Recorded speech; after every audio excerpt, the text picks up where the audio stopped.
কাল রাত 12টার পর এত সুন্দর একটা সারপ্রাইজ পাবো এটা তো ভাবতেই পারিনি। আশ্বিনের শারদোপ্রাতে আমার জন্ম, তাই আমার দাদু আমার নাম রেখেছিল শারদা। আজকের দিনটা শুরু করলাম মায়ের পুজো দিয়েই। যারা আমার ভিডিওটা শিলিগুড়ি থেকে দেখছো তারা তো সবাই চিনেই গেছো যে আমি এখন আছি মায়ের ইচ্ছা কালীবাড়িতে। বরাবরই আমরা অনেকেই জন্মদিনে কিন্তু পুজো দিয়েই শুরু করি দিনটা। আর তোমরা কি জানো আমি এবছর আমার বার্থডেতে এত সারপ্রাইজ পেয়েছি, তোমরাও অবাক হয়ে যাবে আমার সারপ্রাইজের কথা শুনলে। কাল তো শুভশ্রী গাঙ্গুলি শিলিগুড়িতেই ছিল, আর দেবাশিস ওর একটা ভিডিও করে দিয়েছিল যেটা আমি আমার ফেসবুক থেকে পোস্ট করি।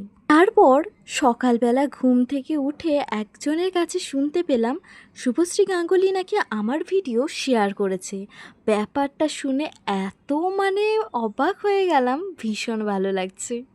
আর নেক্সট ব্লগে থাকছে তো আরও একটা ধামাকার কথা, সেটা তোমাদের সাথে নেক্সট ব্লগে শেয়ার করব। যে বারবিকিউ নেশন এত সুন্দর করে আমাকে বার্থডে সেলিব্রেশন করে দেবে আমি ভাবতেও পারিনি।